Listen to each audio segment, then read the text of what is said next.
உத்தரப்பிரதேச அரசிற்கு மது மூலமாக ஆண்டிற்கு கிடைக்கும் வருமானம் 42,000 கோடிகள். தமிழ்நாட்டில் 50,000 கோடி இலக்கு நிர்ணயிக்கப்பட்டிருக்கின்றது. கேரள அரசாங்கத்திற்கு சென்ற ஆண்டு மட்டும் 18,500 கோடி மதுவின் மூலமாக வருமானம் கிடைத்திருக்கின்றது. வெவ்வேறு கொள்கைகளை, கோட்பாடுகளை, சிந்தனைகளை கொண்டவர்களெல்லாம் குடிமகன்களின் நலன்கள் என்று வரும்பொழுது ஒத்த கருத்தோடு இணைந்து விடுகின்றார்கள். இங்கு கட்சி மாறினாலும் காட்சிகள் மாறப்போவது கிடையாது. உங்களுக்கு பெப்சி பிடிக்காது என்று சொன்னால் நீங்கள் கொக்கோகோலா இருந்த வேண்டும், உங்களுக்கு 7up பிடிக்காது என்று சொன்னால் நீங்கள் ஸ்பிரைட் இருந்த வேண்டும். அதுதான் இங்கு விதி. இது பன்னாட்டு அரசியல் என்று சொன்னால் நாம் மேலே குறிப்பிட்டது உள்நாட்டு அரசியல். இதில் குடிப்பவர்களை குடிகாரர்கள் என்று கூட கூறக்கூடாது. அப்படி கூறுவது மிகுந்த மனவருத்தம் அளிக்கின்றது என்று மாண்புமிகு அமைச்சர் கூட மிகவும் வேதனைப்படுகின்றார். குடிப்பவர்களை மதுப்பிரியர்கள் என்று கூற வேண்டும். அப்படியாயின் பாலியல் குற்றவாளிகளுக்கு பெயர் என்ன சொல்வது? காமப்பிரியர்கள் என்றா அல்லது காம மிகுதியாளர்கள் என்றா? எப்பொழுதாவது குடிப்பவர்களுக்கு பெயர் சோசியல் ட்ரிங்கர்ஸ், அதாவது சமூக குடிகாரர்கள். அப்படியாயின் எப்போதாவது களவு செய்பவர்களுக்கு பெயர் என்ன சொல்வது? சமூக திருடன் என்றா? எப்பொழுதாவது லஞ்சம் பெறுபவர்களுக்கு பெயர் என்ன சொல்வது? தவறுகளை ஒருபோதும் நியாயப்படுத்தாதீர்கள். தவறுகளை தவறு என்று சொல்லி பழகுங்கள், பழக்குங்கள். நம் தலைமுறைக்கு எது தவறு எது சரி என்று தெளிவாக புரியச் செய்யுங்கள். எதுவுமே தவறில்லை என்ற மனோநிலையில் அவர்கள் வளர்ந்து கொண்டிருக்கின்றார்கள். இது இப்படியே நீடித்தான் கொலை செய்பவனும், கொள்ளையடிப்பவனும், லஞ்சம் பெறுபவனும், வன்புணர்வு செய்பவனும் தன்னுடைய தரப்பு நியாயமானது என்று வாதிடும் சூழ்நிலை ஏற்படலாம். அதையும் நாம் பரிசீலிக்கும் நாளும் வரலாம்.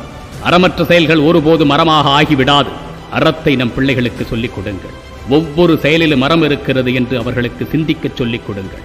உண்ணும் உணவு அறமா, உடுத்தும் உடையறமா, சொல்லும் வார்த்தையறமா, செல்லும் பாதையறமா, சேர்க்கும் செல்வமரமா, கொள்ளும் இன்பமரமா, கொண்ட கொள்கையறமா என்று அவர்கள் சுயமாக யோசிக்க சொல்லிக் கொடுங்கள். ஒழுக்கத்தை விட்ட சமூகம் வெற்றி சமூகமாக மாறாது. என் இளைய சமுதாயமே, நீ தமிழன் என்ற பெருமையும் திமிரும் உனக்கு இருக்கும் என்று சொன்னால் மதுவை ஒருபோதும் தொடாது.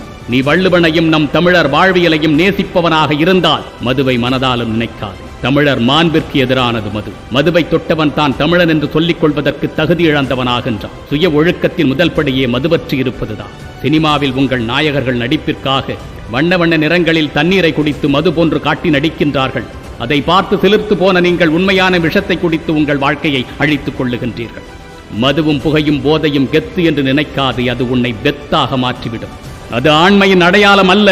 உன் அத்தனை சக்திகளையும் உறிஞ்சி எடுத்துக்கொண்டு ஒரு நாள் உன்னை சக்கையாக தூக்கி எறிந்துவிடும். உன் நரம்பு மண்டலங்களை வலுவிழக்கச் செய்யும். வாழ வேண்டிய நல்ல வயதில் 4 சுவர்களுக்குள் வலுவற்றவனாய் கூனி குறுகி நிற்க வேண்டிய சூழ்நிலையை உருவாக்கிவிடும். இதற்கு மேல் வாழ வேண்டுமா என்று நீ கதறி எழும் நாளை உனக்கு உருவாக்கி கொடுக்கும். வெற்றியாளனாக நீ உயர வேண்டுமென்றால், சாதனை படைக்க வேண்டுமென்றால், உலகம் உன்னை வியந்து போற்ற வேண்டுமென்றால் மதுவை, புகையை, போதையை தொடாதே.